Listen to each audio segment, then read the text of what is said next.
When they were not invoking God's blessings or permission for their exploitation of the Indians, the colonizers provided other rational and pragmatic arguments for co-opting Indian lands. We now know that the colonizers believed that they had God's blessing to take the Native Americans' land. But that wasn't quite it, right? They also came up with other arguments to serve this very same purpose, which we'll see as we continue reading in the book Race in North America by Dr. Audrey Smedley. One was that the Indians did not make proper use of the land, and thus could be justly deprived of it by the more enterprising English. Not proper use according to who?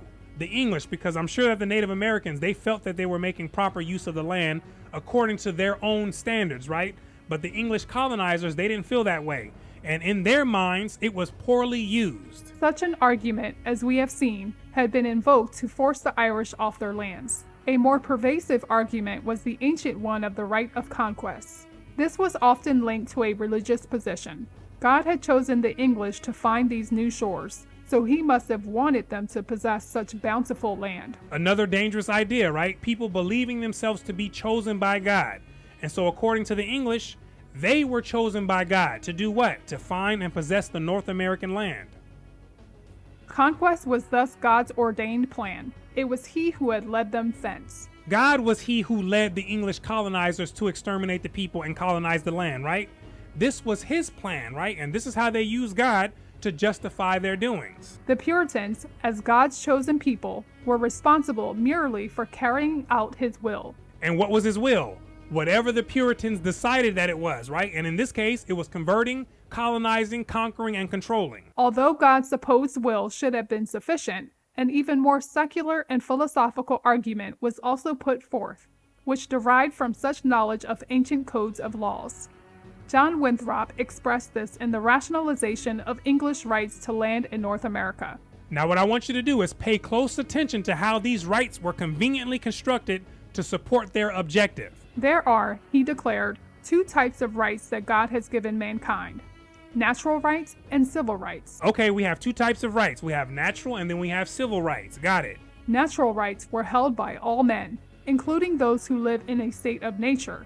Under a system of natural rights, land and resources are held in common. Everyone has the natural rights, right? This is where all the land and the resources are shared. But when some men begin to enclose parcels of lands and hold them separate from others, to have a settled habitation on it, and to use domesticated cattle to improve the land, then they acquired civil rights to the land. But when the people started to fence off their own property and settle on that property and then make improvements to that property, then all of a sudden they reached access to a new type of right called civil rights. Now watch this. Because the Indians had not done these things, they gained no civil rights, retaining only the natural ones. And because the English clearly had developed superior modes of utilizing land, they enjoyed lawful civil rights that inevitably took precedence over natural rights. Do you see that, right? How humans can make up any type of rules and any type of ideas at any time, right?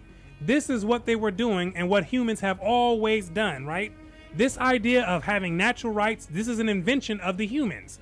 The idea of civil rights, this is an invention of the humans. And the idea of civil rights trumping the natural rights, this is also an invention of humans, right? And one that worked out conveniently on the behalf of the English colonizers.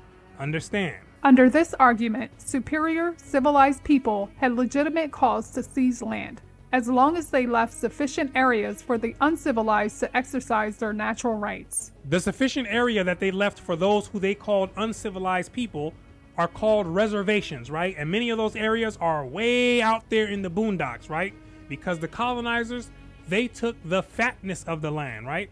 But nonetheless, this is how they worked this idea out to justify their doings. More evident than such psychological needs, however, were the drives to achieve power and control, to establish and maintain political, economic, and social dominance, all of which arose from an English sense of moral and cultural superiority. A self-serving moral order had replaced the constraints once exercised by the institutions of family, kinship, class, community, and church. It was not merely self-control that the new settlers sought.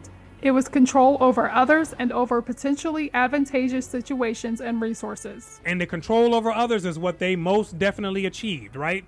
A control that still continues hundreds of years later to have a firm grip on the minds of many people, right? A control that one must come from under if you desire to escape from the pit and enter into the free world where life is much better and it makes more sense. And so I want to thank you for watching all the way into the end.